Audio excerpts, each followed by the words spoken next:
son los judíos actuales del tiempo del apóstol Pablo en adelante. Los judíos que rechazaron al Señor Jesús, los judíos que no creen en el Señor Jesús y sobre todo los judíos que siguen sometidos a la esclavitud de la ley. Aún así, como judíos, no quiere decir de que sea obligado de que tienen que dejar la ley o desestimar la ley. De hecho, nosotros no desestimamos la ley. Es decir, todavía nosotros nos regimos por muchos de los mandamientos, especialmente los 10 mandamientos, que son importantísimos. Y por supuesto no desechamos la ley, sino reconocemos el verdadero sentido de la ley. Pero lo que dice el apóstol Pablo es que son estos judíos, después de la venida del Señor Jesús, que rechazaron al Señor Jesús, ¿verdad? Que rechazaron al Señor Jesús. ¿Por qué digo esos? Porque el apóstol Pablo después se indica nosotros somos la verdadera Jerusalén, la libre Jerusalén, y acuérdense que el apóstol Pablo era un fariseo, y era un fariseo que de hecho todavía siguió guardando la ley. Y ese fue en el tiempo de su arresto, ya el cuarto viaje, aunque no fue cuarto viaje, fue el viaje de su arresto a Roma. Pues la razón fue porque él fue a Jerusalén a guardar las fiestas, ¿verdad? Fue a Jerusalén a guardar las fiestas, aunque de hecho al apóstol ya le había avisado por el Espíritu Santo, diversos profetas le habían avisado una y otra vez de que lo iban a arrestar ahí. Él ya sabía que iba, pero sabía que la voluntad de Dios era ir ahí precisamente para que llegara a Roma y pudiera llevar el evangelio allá. El punto es que tenemos que hacer una separación bien. ¿A qué se refiere el apóstol Pablo? ¿Quiénes son?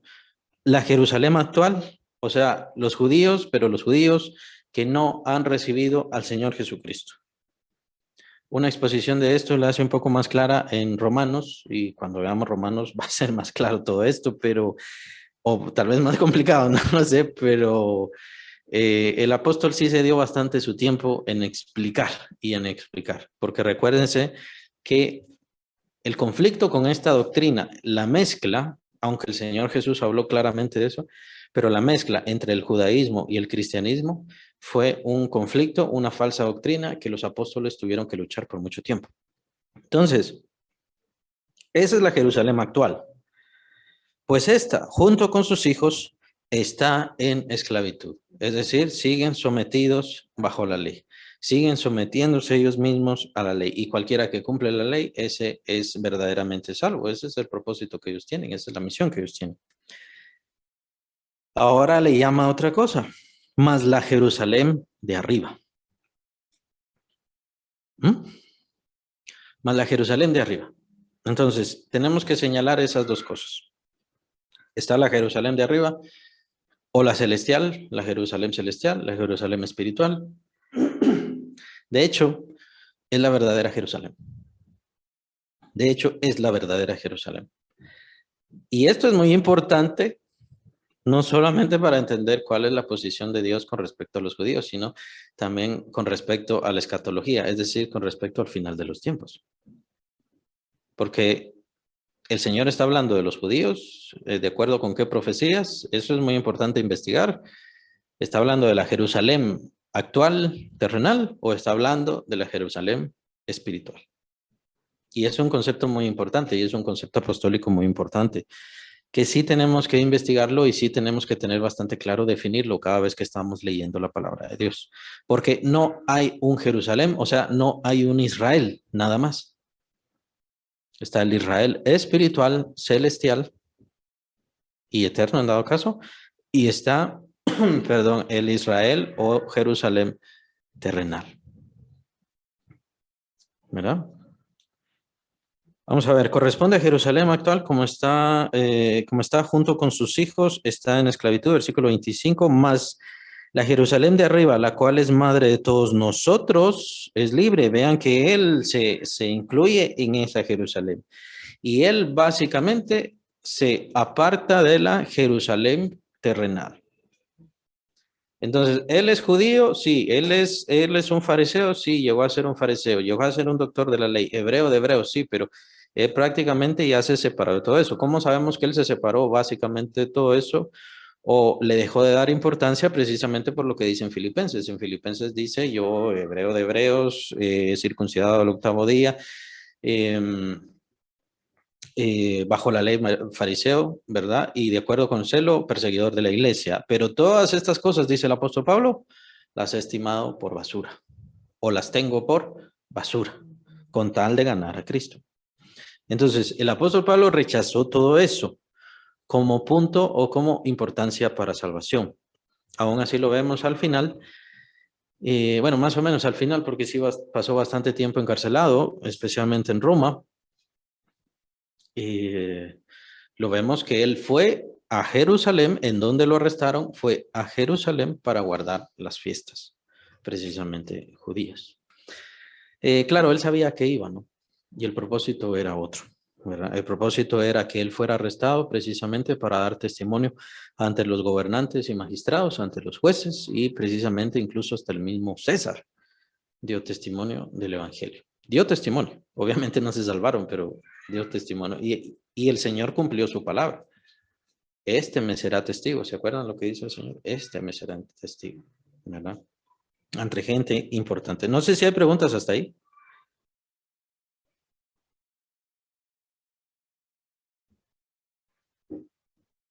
Todo bien.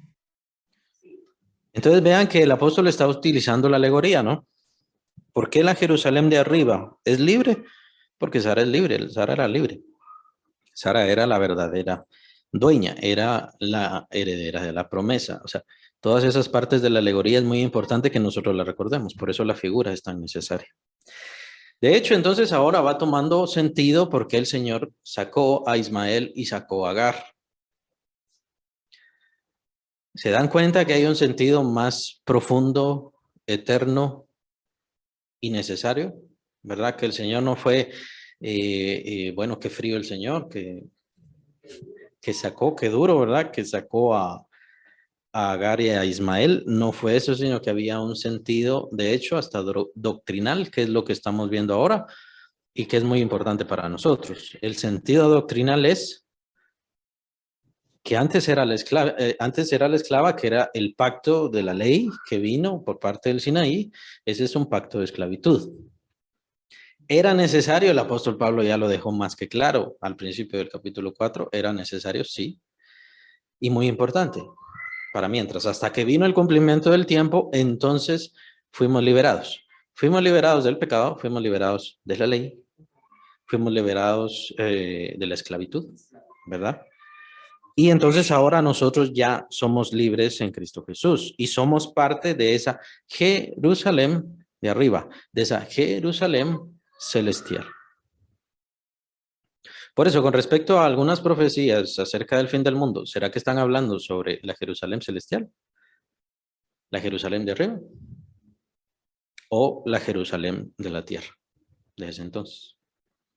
Es muy importante ir definiendo eso, porque si es un concepto que está en la doctrina apostólica. Y recuérdense que el apóstol Juan era pues uno de los más importantes apóstoles. Versículo 27, porque está escrito, regocíjate, oh estéril, tú que no das a luz, prorrumpe en júbilo y clama, tú que no tienes dolores de parto, porque más son los hijos de la desolada que de la que tiene marido. Este pasaje se cumplió, obviamente, en Sara, pero también se cumplió en los gentiles, que los gentiles habían sido desechados y ahora son tomados y son más los hijos para Dios de los gentiles que los hijos de la ley, podríamos decir, ¿verdad? Versículo 28. Así que, hermanos, nosotros, como Isaac, somos hijos de la promesa. Vean que sigue con la alegoría. Es muy importante. Vean que sigue con la alegoría.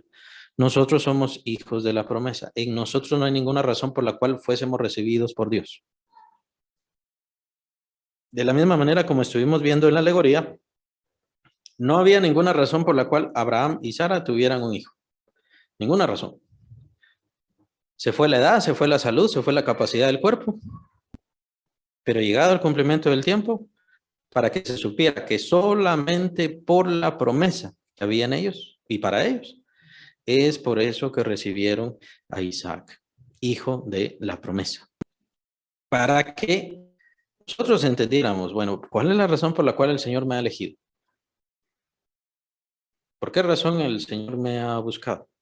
Por su promesa, nada más, por su promesa. Es cierto que algunos somos predestinados o son predestinados o todos son predestinados, la verdad es que no se sabe. Simplemente es un concepto que queda en Dios, la situación de la predestinación. ¿Y por qué es que nos ha predestinado? Porque dice el apóstol Pablo que somos elegidos o escogidos en Cristo. Eso es lo más que nos da. No sabemos qué quiere decir con eso. Pero Dios nos eligió en Cristo. No solo por nosotros, sino en Cristo. Y fue esa razón por la cual nos eligió. Y de hecho no existen explicaciones y solamente existen discusiones y discusiones y discusiones para irse por la predestinación. Pero es muy importante y es muy valioso esto que es por cuestión de la promesa. Nosotros hemos recibido la promesa y es muy importante eso porque estos, los Gálatas, se estaban desviando por actitudes, por fiestas, por fechas. Si guardaban estas cosas, entonces se iban a salvar. Nosotros somos salvos por causa de la promesa de Dios. Y nada más. Eso es muy importante, porque ahora estamos viendo aquellos que tienen conflicto con nosotros, aquellas religiones y aquellas falsas doctrinas que tienen conflicto con nosotros, de que nosotros simplemente porque creemos que somos salvos, ya somos salvos. Y eso es conflicto para ellos. Eso es malo para ellos. Pero es porque nosotros creemos en la promesa de Dios. Nosotros no creemos en altares que tengamos que poner o a los que tengamos que inclinarnos. Nosotros no creemos en templos en los cuales tenemos que estar porque ese templo es más importante que nosotros. Nosotros no creemos en tradiciones, en procesiones, no creemos en sacrificios, sacrificios de animales, sacrificios de nosotros, sacrificios de nuestra familia. No creemos en ninguna de todas esas actitudes y acciones que hacen las religiones para tratar de obtener algún favor divino. Nosotros simplemente estamos apoyándonos y creyendo en la promesa de Dios. Y es que, ¿qué interviene en la promesa de Dios? Lo que interviene en la promesa de Dios es la fe en Dios. El confiar en Dios. Y por eso es tan importante que está hablando precisamente de Abraham y de todo lo que pasó en la vida de Abraham. Porque recuérdense que Abraham, Dios le dijo, vete de tu tierra y de tu parentela a la tierra que yo te mostraré y haré una nación grande de ti. Eso lo vio Abraham. La promesa la vio Abraham. La promesa de tener un hijo que al fin se cumplió, obviamente que la vio. Él no podía no verla. Pero la verdadera promesa es que haré una nación grande de ti. Tu descendencia será como la arena del mar y será como las estrellas del cielo. Todas esas cosas ya no las vio. Pero, ¿qué pasó? Él creyó en la promesa. Él creyó en la promesa. Dios le hizo una promesa a Abraham que él nunca iba a ver en esta tierra.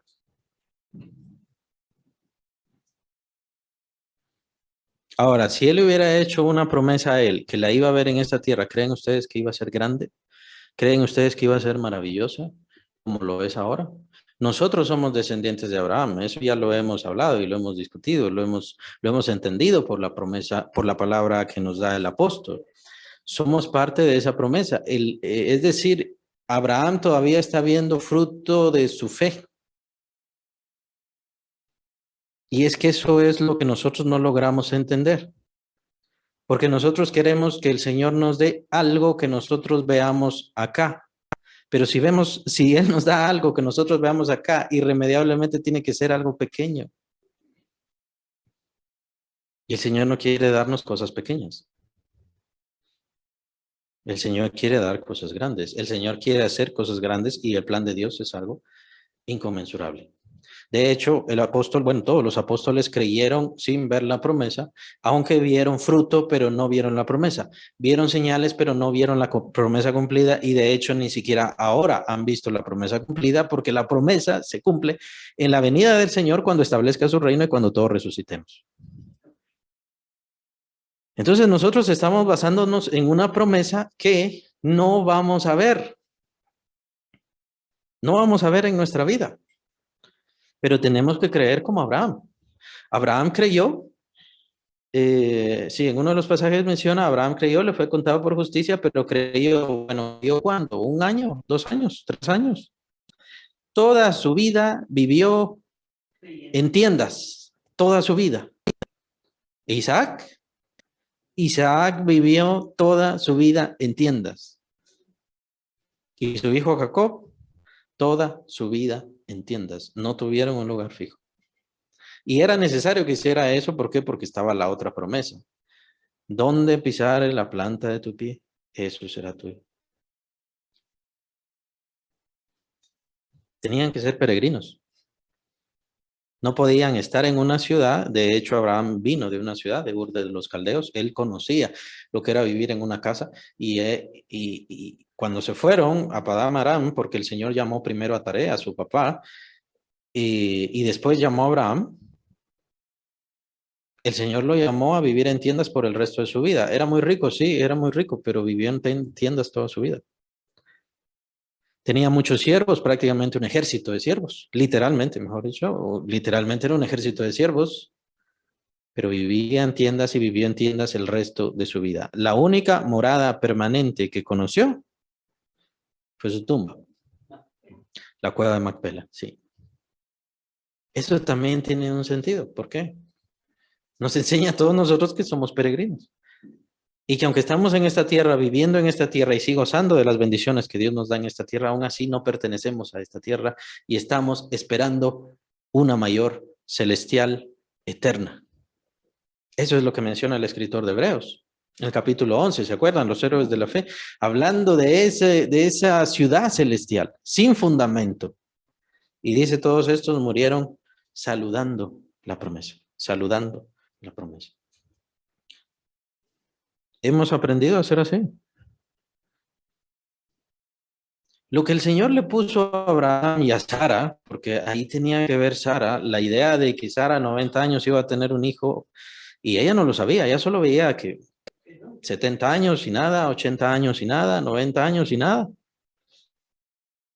Simplemente se rindió.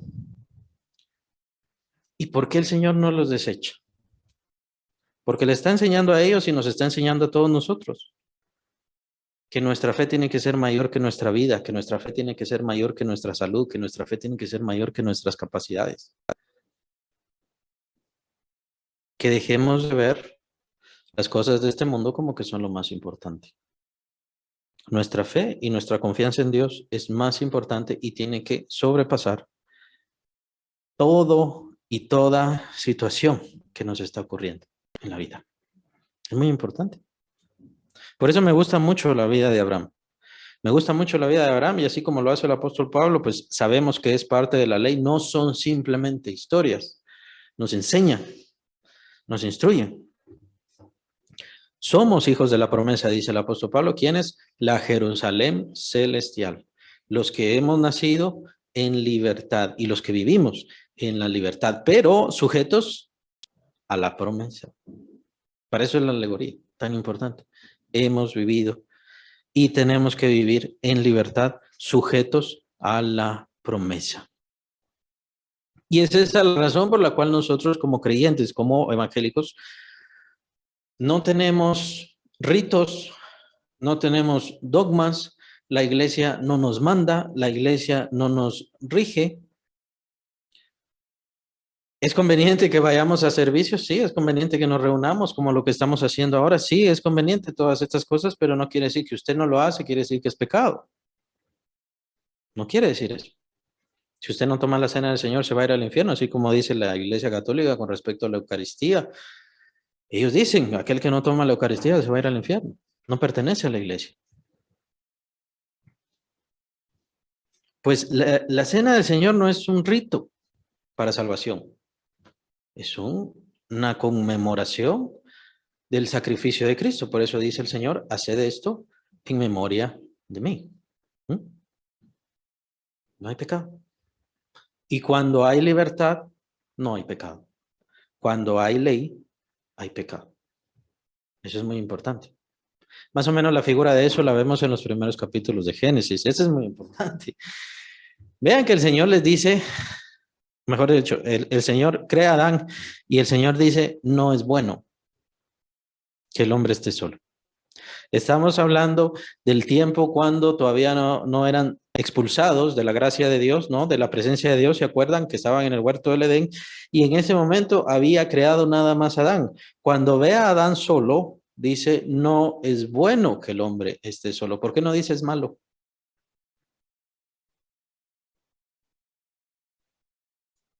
Porque no existía la maldad. En ese momento no existía la maldad. Entonces, en una situación perfecta de libertad, de relación con Dios, existe lo bueno y lo no bueno. Por eso se repite tantas veces, vio Dios que era bueno lo que había hecho. Vio Dios que era bueno lo que había hecho. ¿Cuál sería lo contrario? Vio Dios que no era bueno. ¿Qué cosa? Que el hombre estuviera solo. Entonces, por eso le crea ayuda idónea. Es una condición de libertad en la cual nosotros hemos regresado. Esa es lo que se refiere el apóstol Pablo. Hemos regresado a una relación con Dios de vivir libres y no sujetos ni obligados a lo que los hombres nos dicen, a lo que los dogmas nos dicen o a lo que una iglesia o una institución nos pueda decir. Así que cuando la iglesia nos dice a nosotros que estamos separados, que nos vamos a ir al infierno, que no pertenecemos porque no adoramos a María y todas esas cosas, ellos están contraviniendo la palabra de Dios. Y por eso mismo se van a ir al infierno, sin importar que tantos niños ayuden, que tantas viudas ayuden, están contraviniendo la palabra de Dios y están perdiendo a la gente. Ellos están regresando a la esclavitud, no una esclavitud de la ley del Sinaí que menciona acá el apóstol Pablo. Por eso el apóstol Pablo es brusco al usar la alegoría. Porque la alegoría no la podemos aplicar, no hace falta solamente aplicarla al Jerusalén de hoy, al Israel de hoy, a los judíos de hoy. La podemos aplicar a todos aquellos que se sujetan a los dogmas, que se sujetan o que sujetan su salvación a las obras. Ahí lo podemos sujetar, ahí podemos utilizar la misma analogía. Ellas se están esclavizando y obviamente con eso están perdiendo su salvación o ignorando su salvación y que su salvación depende de una promesa que Dios da, no de la ley, no de actos. ¿Mm? Por eso es que vemos en el Antiguo Testamento que Ismael no podía heredar. No podía heredar. Ese es el sentido de la doctrina. Un esclavo no puede heredar la promesa, porque no es por la esclavitud, sino que es por la promesa que Dios ha dado. Dios prometió un hijo de Sara es el que te va a heredar. Y el Señor no va a contravenir su palabra, aunque el hombre trate de componerla como quiera. El hombre trata de componer la palabra de Dios a su antojo y a su modo. Dios dijo que esto es malo, pero yo digo que no, lo voy a hacer así. Dios dijo que esto era malo, pero no, yo lo voy a hacer de esta manera y voy a ayudar a los pobres y voy a cantar unos cuantos rezos y voy a hacer cualquier cosa y con eso el Señor tiene que estar satisfecho. No, que al Señor no lo compone nadie. Y lo que el Señor dice, el hombre lo puede tratar de tergiversar y el diablo obviamente trata de destruirlo, pero Dios no lo compone. Por eso es que el Señor es tan tajante. No sé si se dan cuenta que la alegoría nos sirve, todo lo que nos sirve. Dios había dado la promesa que Sara iba a tener un hijo y así iba a ser. Y Dios iba a cumplir su promesa porque es su palabra y Él siempre cumple su palabra. Pero eso también excluye todas las otras posibilidades. Entonces vino Sara, vino Abraham, quisieron componerlo con Agar y con Ismael. No, dice Dios, permítame. Mi promesa no la compone nadie. Y mi promesa no la va a heredar nadie más. Yo dije, y así se va a cumplir. Es lo mismo que pasa con respecto a la salvación. Lo mismo. Porque, como les comento, y por eso lo repito, están quienes dicen, tenemos que ir a tal iglesia, tenemos que pertenecer a tal religión, tenemos que ir a tocar puertas. de casa en casa para poder ser salvos. ¿Es eso lo que dice la palabra de Dios? ¿Es esa la promesa que Dios da? Es por eso que nosotros no buscamos en realidad nombres dogmáticos o algo así, sino que buscamos, usted cree en el Señor Jesucristo, le ha entregado su vida y por supuesto que no se está esclavizando a otras cosas. Porque si ustedes preguntan a un católico, ¿cree que el Señor Jesús es su Señor? Le va a decir que sí. Si ustedes le preguntan a cualquier católico, ¿cree que el Señor Jesús pagó los pecados en la cruz? Les va a decir que sí. Pero se esclavizan con otras cosas y niegan la salvación del Señor con otras cosas. Tengo que ir a confesarme con el cura, tengo que practicar la Eucaristía, tengo que ir a cargar, ¿no? Ahorita para Semana Santa, tengo que ir a cargar para poder perdonar para poder obtener perdón de mis pecados y de hecho para poder seguir pecando. Puedo seguir pecando y de ahí solamente pago misas o algo así. Y cuando muera, porque me voy al purgatorio según la doctrina católica, cuando muera, mis familiares que sigan pagando misas para que yo logre salir del purgatorio. Pero es que esa no es la promesa. Esa es la esclavitud de las obras. La alegoría se aplica en lo mismo. Y por eso es que no es que el apóstol Pablo odia a los judíos en lo más mínimo, y por eso es que al apóstol Pablo, para entender los dichos y su escritura con respecto al judaísmo, hay que verlo en global. No hay que tomar solamente un pasaje. Vean que aquí el apóstol Pablo dice que todos se salvan. Vean que aquí dice el apóstol Pablo que tanto se pierden. No, hay que tomarlo en global. Es algo general. El apóstol Pablo no odia a los judíos, pero es tajante y está siendo inspirado por el Espíritu Santo. ¿Y por qué es tajante? Porque la misma alegoría la podemos aplicar con cualquier otra religión que se aparta de la fe del Señor. De hecho, muchas religiones, la gran mayoría de religiones, y especialmente fuertes ahora, vinieron de personas que se salieron de la iglesia del Señor Jesús. De hecho, como anticristo está lo que profetiza el apóstol Juan. Como anticristos precisamente, de ahí vino la iglesia mormona, de ahí vino el Islam, la religión del Islam, precisamente de gente que salieron de la iglesia. No digamos el catolicismo, ¿verdad? El catolicismo también de ahí surgió. Precisamente por gente que dejaron de creer y de confiar en la promesa, no les importó lo que decía la palabra de Dios y se quisieron esclavizar otra vez por medio de las obras, precisamente. Pero como entonces el que había nacido, versículo 29, según la carne, perseguía al que había nacido según el Espíritu, así también ahora.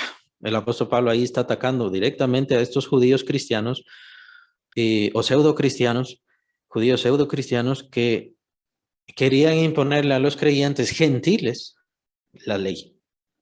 Y entonces por eso dice, según el Espíritu, el que había nacido según el Espíritu, así también ahora. Vean qué importante es ese detalle. El apóstol habla de que es gracias al Espíritu. Había nacido según el Espíritu. Está hablando de Isaac. Qué importante esto, pero no vamos a entrar a eso porque ya no tenemos tiempo. Más que dice la Escritura, echa fuera a la esclava, echa fuera a la esclava y a su hijo. ¿Por qué? Porque no heredará el hijo de la esclava con el hijo de la libre. El Señor, entonces, tomando las figuras ya de la analogía, ¿a qué se refiere el apóstol? Y vean que ahí está el versículo, Génesis 21:10. Ese es donde habla Dios específicamente de eso.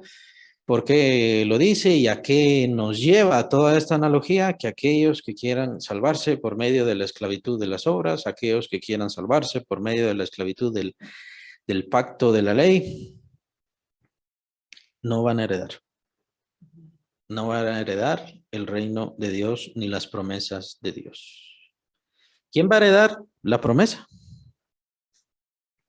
Aquel que cree en la promesa que Dios da. De manera, hermanos, que no somos hijos de la esclava, sino de la libre. ¿Verdad?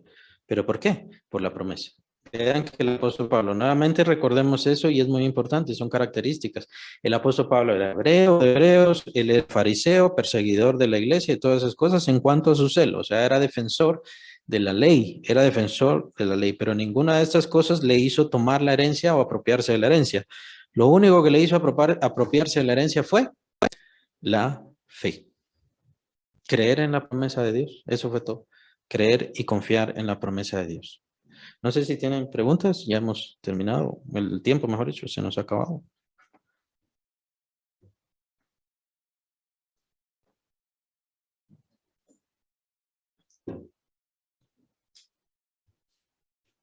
Probablemente para algunas personas está un poco complicado la situación de Israel, del Israel actual o de los judíos, mejor dicho.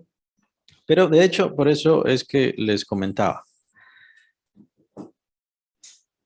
Creo que lo mejor, y es lo que a mí más me sirve, es ver lo que dice el apóstol Pablo en sentido global, es decir, todos los pasajes, tenemos que reunirlos, todos los pasajes con respecto al Israel.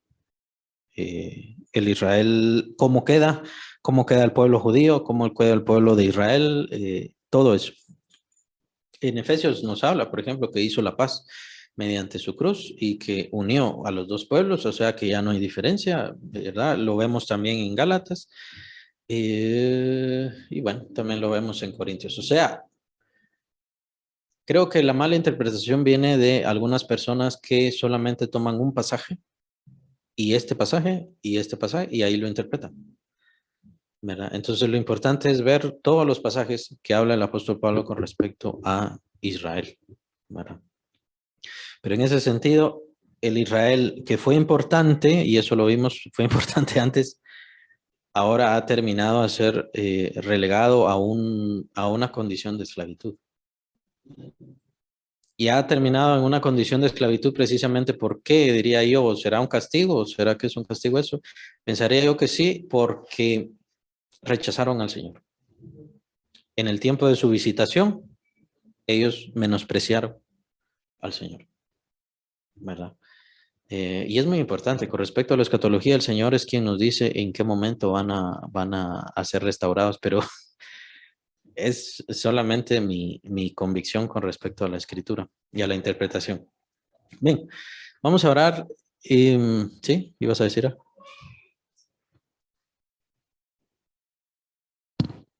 Sí, para que un día nos enseñes eso que decís del pueblo de Israel, por favor. Lo vamos a ver más en Romanos. En Romanos también habla bastante el apóstol y usa las demás alegorías con respecto a Adán, con respecto a Abraham, etcétera. El apóstol Pablo usa mucho la palabra de Dios y es muy importante eso. Bien, vamos a orar.